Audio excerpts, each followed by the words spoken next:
दोस्तों हमने पिछले वीडियो में पढ़ा था कि केमिकल बॉन्ड है क्या। केमिकल बॉन्ड ये एक फोर्स ऑफ अट्रैक्शन होता है। आज हम पढ़ेंगे दूसरे दो प्रश्नों के उत्तर।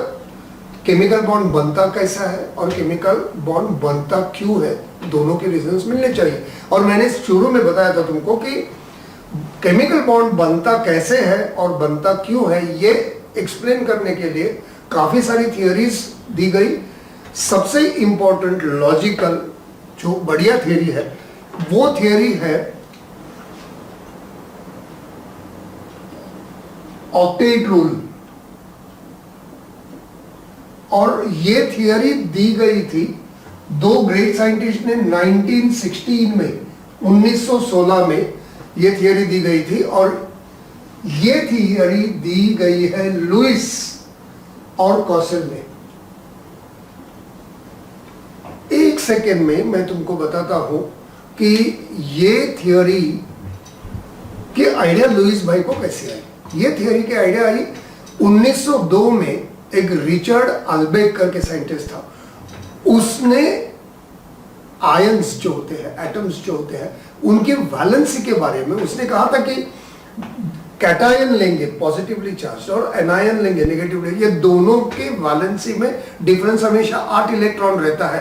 वो आइडिया लुइस भाई के दिमाग में आया और लुइस भाई ने कहा कि हाँ 8 इलेक्ट्रॉन्स की जरूरत है। फिर उसने ढूंढा कैसे, हम लोग देखते हैं। दोस्तों लुइस और कॉसेल को जानना था कि ये बॉन्ड्स क्यों बन रहे हैं, कैसे बन रहे हैं। तो उन्होंने क्या किया होगा, उन्होंने ये सोचा कि चलो ये पीरियोडिक टेबल में जितने एलिमेंट्स हैं उस वक्त तक डिस्कवर किए गए वो एलिमेंट्स की स्टडी करते हैं। और उनकी स्टडी करने के टाइम पे उन्होंने देखा कि ऐसे थोड़े से एलिमेंट्स हैं जिनको पीरियोडिक टेबल में अलग घर में रखा है, अलग ग्रुप में रखा है। और वो एलिमेंट्स बच्चों तुमको पता है, वो एलिमेंट्स है helium, neon, argon, krypton and xenon. Lewis and Kossel ने सोचा होगा यार ये एलिमेंट्स को बाहर क्यों रखा हुआ है, अलग से क्यों रखा हुआ है। तो उन्होंने देखा कि ये एलिमेंट्स इनर्ट है। बच्चों इनर्ट का मतलब क्या, इनएक्टिव। इनएक्टिव का मतलब क्या हुआ, इनएक्टिव का मतलब है वो दूसरे कोई भी एलिमेंट्स के साथ कोई रिएक्टिविटी करते नहीं है। सोडियम आया भाई इलेक्ट्रॉन ले, ये बोलेंगे मुझे नहीं चाहिए।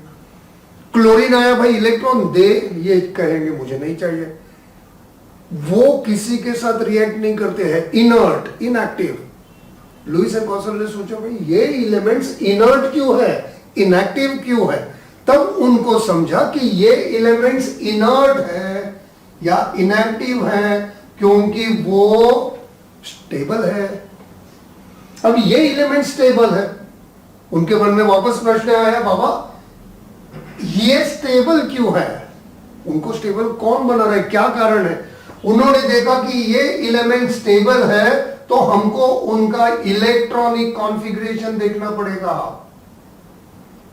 इलेक्ट्रॉनिक कॉन्फ़िगरेशन देखना पड़ेगा। इलेक्ट्रॉनिक कॉन्फ़िगरेशन को हम क्या कहते हैं, distribution of electrons in different orbits. इसका मतलब है जितने एक एटम के पास इलेक्ट्रॉन्स है वो सारे इलेक्ट्रॉन्स को अलग अलग ऑर्बिट में अपनी अपनी कैपेसिटी से डिस्ट्रीब्यूट करना। जब लुइस एंड कॉसेल ने देखा ये एलिमेंट्स का इलेक्ट्रॉनिक कॉन्फ़िगरेशन देखते हैं तो उनको समझा कि हीलियम के पास ड्यूप्लेट स्टेट ऑफ कॉन्फ़िगरेशन है। ड्यूप्लेट का मतलब हुआ बच्चों उसके पास एक ही ऑर्बिट है और वो एक ही ऑर्बिट में 2 इलेक्ट्रॉन्स है। बाकी सारे एलिमेंट्स के पास उनकी लास्ट कक्षा में, लास्ट ऑर्बिट में 8 इलेक्ट्रॉन्स है। लुइस एंड कॉसेल ने सोचा हाँ ये रीजन है उनको स्टेबल बनाने वाला, ये रीजन है। कौन सा region, duplet state of configuration and octet state of configuration. Duplet state of configuration and octet state of configuration, ये रीजन है उनको स्टेबल बनाने वाला। तो फिर लुइस एंड कॉसेल ने सोचा कि भाई ठीक है हमको ये एलिमेंट्स के बारे में समझ तो गया, अब बाकी सारे एलिमेंट्स के बारे में सोचते हैं। उन्होंने सोचा अगर ये एलिमेंट स्टेबल है तो बाकी सारे एलिमेंट्स क्या हो गए, बोलो, अनस्टेबल। अब बच्चों तुम बताओ मुझे, ये एलिमेंट स्टेबल क्यों है? क्योंकि उनके पास ड्यूप्लेट और ऑक्टेट स्टेट ऑफ कॉन्फ़िगरेशन है। तो ये एलिमेंट्स अनस्टेबल क्यों हुए? क्योंकि उनके पास ड्यूप्लेट और ऑक्टेट स्टेट नहीं है। तो बच्चों, जो आदमी अनस्टेबल है वो कोशिश ये हमेशा करेगा कि मैं स्टेबल हो जाऊं। तो ये एलिमेंट्स जो उनको भी स्टेबल बनना है, और उनको अभी पता है कि अगर उनको स्टेबल बनना है तो उनको ड्यूप्लेट और ऑक्टेट स्टेट होनी चाहिए। तो ये एलिमेंट्स, अनस्टेबल एलिमेंट्स, ड्यूप्लेट और ऑक्टेट स्टेट लेके स्टेबल होने की कोशिश करेंगे। कैसे करते हैं वो लोग देते हैं electron, they lose electrons, they gain electrons, और दे शेयर इलेक्ट्रॉन्स। वो इलेक्ट्रॉन लूज करेंगे ताकि उनके पास 8 इलेक्ट्रॉन्स हो लास्ट कक्षा में, वो गेन करेंगे ताकि उनके पास 8 इलेक्ट्रॉन्स हो लास्ट कक्षा में, या वो शेयर करेंगे ताकि उनके पास 8 इलेक्ट्रॉन्स हो लास्ट कक्षा में। और जब उनके पास लास्ट कक्षा में, आखिरी कक्षा में 8 इलेक्ट्रॉन्स आ गए बच्चों, वो स्टेबल हो गए कि नहीं? स्टेबल हो गए। अगर वो स्टेबल हो गए तो दे लिव हैप्पीली। इसका मतलब क्या हुआ? Loss of electron he